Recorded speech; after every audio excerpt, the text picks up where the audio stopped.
அனைவருக்கும் வணக்கம். என் லைஃப்பில் இந்த மாதிரி ஒரு பெயின்ஃபுல்லான ஒரு சுச்சுவேஷனை நான் ஃபேஸ் பண்ணதே கிடையாது. மனசு முழுக்க வலி வலி மட்டும்தான். இந்த சுற்றுப்பயணத்தில் என்னென்ன மக்கள் பார்க்க வராங்க, அதுக்கு ஒரே ஒரு காரணம் தான், அவங்க என் மேலே வச்சிருக்கிற அன்பும் பாசம். அந்த அன்புக்கும் பாசத்துக்கும் நான் எப்பவும் கடமைப்பட்டிருக்கிறேன்.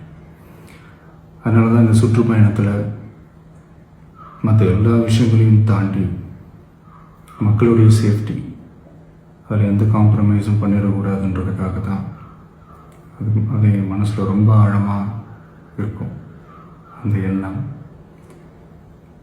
அதனால தான் இந்த அரசியல் காரணங்கள் எல்லாத்தையும் தவிர்த்துட்டு ஒதுக்கி வச்சுட்டு மக்களுடைய சேஃப்டி மட்டும் மைண்டில் வச்சுக்கிட்டு அதுக்கான இடங்களை சூஸ் பண்ணுறது, அதுக்கான இடங்களை பார்த்து பெர்மிஷன் கேட்குறது, போலீஸ் டிபார்ட்மெண்ட்டில் அதை ரிக்வெஸ்ட் பண்ணி கேட்போம். ஆனால் நடக்கக்கூடாதது நடந்துருச்சு. ஆனால் மனுஷன் தானே, அந்த நேரத்தில் அத்தனை பேர் பாதிக்கப்பட்டு இருக்கும்போது எப்படி அந்த ஊரை விட்டுட்டு என்னால் கிளம்பி வர முடியும்? நான் திரும்ப அங்கே போகணும்னு இருந்துச்சுன்னா அது ஒரு காரணம் காட்டி அங்கே வேறு சில பதட்டமான சுச்சுவேஷன்ஸ், வேறு சில அசம்பாவிதங்கள், அந்த மாதிரி எதுவும் நடந்துடக்கூடாதுன்றதுக்காக தான் நாங்கள் அவாய்ட் பண்ணோம்.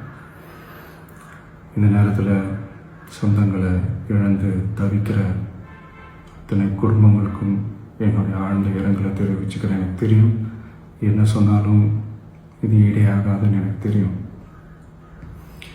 ஹாஸ்பிட்டலில் ட்ரீட் பண்ணிகிட்ருக்கிற எல்லாருமே சீக்கிரமாக க்யூர் ஆகி வரணுன்றதை இந்த நேரத்தில் நான் வேண்டிக்கிறேன். கூடிய சீக்கிரமே உங்கள் எல்லாரையும் நான் சந்திக்கிறேன். இந்த நேரத்தில் எங்களுடைய வலிகளை, எங்களுடைய நிலைமையை புரிஞ்சுக்கிட்டு எங்களுக்காக பேசின அரசியல் கட்சிகளை சார்ந்த நண்பர்கள், தலைவர்கள் அனைவருக்கும் என்னுடைய நன்றியை தெரிவிச்சுக்கிறேன். கிட்டத்தட்ட ஒரு 5 மாவட்டத்துக்கு பிரச்சாரத்துக்கு போனோம். இந்த மாதிரி எதுவுமே நடக்கல. ஆனால் கரூரில் மட்டும் ஏன் எப்படி நடக்குது, எப்படி நடக்குது? மக்களுக்கு எல்லா உண்மையும் தெரியும். மக்கள் எல்லாத்தையும் பார்த்துக்கிட்டு இருக்கிறாங்க. கரூரை சேர்ந்த அந்த மக்கள் அந்த உண்மையெல்லாம் வெளியில் சொல்லும்போது எனக்கு கடவுளே நேரில் வந்து இறங்கி அந்த உண்மைகள்லாம் சொல்கிற மாதிரி எனக்கு தோணுச்சு.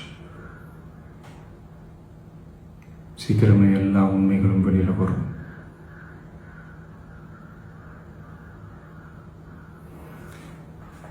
எங்களுக்கு தரப்பட்ட இடத்துல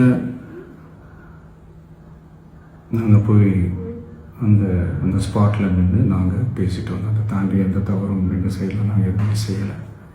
பட் இருந்தாலும் எங்கள் கட்சியை சேர்ந்த நிர்வாகிகள், தோழர்கள் மேலே எஃப்ஐஆர், அது மட்டும் இல்லை சோஷியல் மீடியாவை சேர்ந்த நண்பர்கள், தோழர்கள், அவங்க மேலே எஃப்ஐஆர்லாம் போட்டு இப்போ பிடிச்சிக்கிட்டு இருக்கிறாங்க.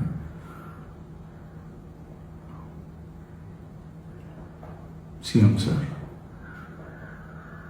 உங்களுக்கு ஏதாவது இந்த பழி வாங்கணும் அப்படின்ற எண்ணம் ஏதாவது இருந்துச்சுன்னா என்ன வேணாலும் பண்ணுங்க. அவங்க மேலே கை வைக்காதீங்க. நான் ஒன்று வீட்டில் இருப்பேன், இல்லை நான் ஆஃபீஸில் இருப்பேன். என்ன வேணாலும் செய்யுங்க. நண்பர்களே, தோழர்களே, நம்மளுடைய அரசியல் பயணம் இன்னும் ஸ்ட்ராங்காக, இன்னும் தைரியத்தோட கண்டினியூ ஆகும்.